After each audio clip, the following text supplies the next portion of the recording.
जनसंवाद न्यूज, सत्य आणि विश्वासाची बातमी। अंबरनाथमध्ये भाजपा आणि मनसेत झालेल्या राड्या प्रकरणी भाजपानं आज पत्रकार परिषद घेत शैलेश शिर्के यांच्यावर हत्येच्या प्रयत्नासह मॉब लिचिंग आणि सरकारी कामात अडथळा आणल्याचा गुन्हा दाखल करण्याची मागणी केली। मनसेचे कार्यकर्ते भाजपाच्या 2 कार्यकर्त्यांना पोलिसांक्षम मारहाण करत होते, त्यावेळी पोलीस तिथे नसते तर भाजपाच्या कार्यकर्त्यांची हत्या झाली असती असा दावा यावेळी भाजपा जिल्हाध्यक्ष नंदू परब यांनी केलाय। मंगळवारी रात्री अंबरनाथच्या छत्रपती शिवाजी महाराज नगरमध्ये गाळ्याच्या ताब्यावरून हा वाद आणि राडा झाला होता। यानंतर मनसे शहराध्यक्ष शैलेश शिर्के यांना पोलिसांनी अटक केली असून आज त्यांची 14 दिवसाच्या न्यायालयीन कोठडीत रवानगी करण्यात आली।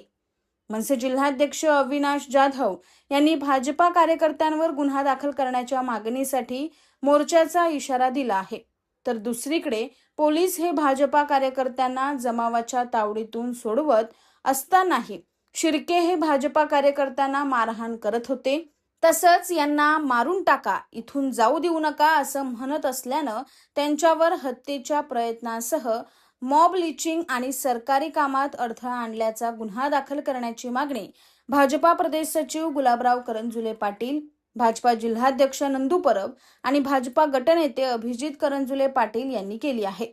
त्यामुळे आता या प्रकरणी पोलीस पुढे नेमकी काय भूमिका घेतात हे पाहणं महत्त्वाचं ठरणार आहे। आकाश सहाने, जनसंवाद न्यूज, अंबरनाथ।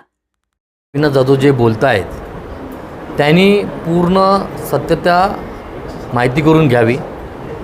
एखाद्याच्या घरात खरेदी केलेल्या घरात घुसून त्याला जबरदस्ती मारहाण करून बाहेर काढणं, एखाद्याच्या हातावरती टॅटू असेल डॉक्टर बाबासाहेब आंबेडकरांच्या साईनचा, अशोक स्तंभाचा, त्या स्तंभावरून त्यांना शिवीगाळ करणं, त्या लोकांना घाणघाण प्रकारे बोलणं, एखाद्या व्यक्तीला पोलिसांच्या समोर काठीने पोलिसांची काठी घेऊन मारहाण करणं, मारून टाका असं चित्तविखोर बोलणं, यावर जर ही कलम जर लागत नसतील तर अविनाश जाधव यांनी कलमांचा अभ्यास करावा। जर आम्ही ही सांगतोय की मारून टाका असं ते लोक बोलत आहेत, पण तरीही आमची 300 दाखल केली जात नाही आहे, मग आम्ही काय समजायचं की ह्यांच्याही कुठल्या वरिष्ठ नेत्यांचा हा फोन येत आहेत काय पोलीस स्टेशनला? पोलीस जे कार्य करत आहेत हे त्या परिस्थितीनुसार सगळी कलम दाखल करत आहेत। आमचा पोलीस प्रशासनावर पूर्ण विश्वास आहे। जर त्या ठिकाणी पोलीस नसते तर आज संतोष शिंदे आणि लक्ष्मीकांत चव्हाण यांच्यात हत्या झाली असती, कारण आपण सर्वांनी ते व्हिडिओ क्लिप पहा, त्यामध्ये शैलेश शिर्के सांगतोय यांना मारून टाका असं त्या लोकांना सांगतोय, पण पोलीस असल्या कारणामुळे त्या दोघांचा जीव वाचला आहे आणि ही जी घडलेलं आहे खरोखर म्हणजे पेपरात याची खरी गोष्ट आहे।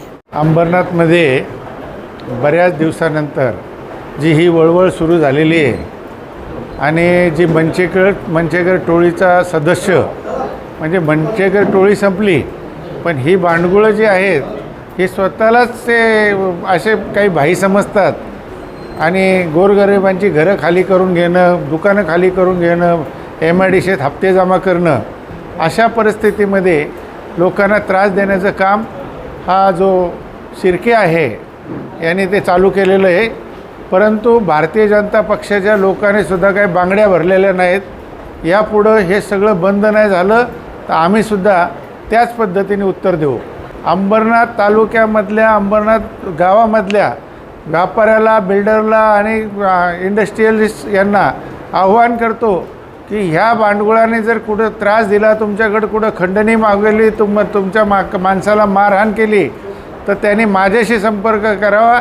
त्याला कायदेशीर मदत करण्याचा अधिकार मी त्याला देतो आणि मी 100% त्याला कायदेशीर मदत करणार आणि याचा बंदोबस्त करणार। तर न्यायालयीन कस्टडी सुनावलेली आहे। आता त्याच्यामध्ये आमचे म्हणणं तर असं आहे की आमच्या माणसाला त्याने मारताना मारून टाका, जाऊन देऊ नका, सोडू नका, तर 307 कलम तिथं लावावं, 353 लावावं, 34 लावावं आणि मॉब लिंचिंगचं कलम लावावं, असे 4 कलम आमच्याकडनं मागणी केलेली आम्ही पोलिसांकडनं आणि त्या 4 कलम लावण्यासाठी आम्ही प्रयत्नशील आहोत। जनसंवाद न्यूज, सत्य आणि विश्वासाची बातमी। आजच सबस्क्राइब करून बेल आयकॉनला क्लिक करा आणि पहा ताज्या घडामोडींचा अचूक अंदाज आपल्या मोबाईलवर।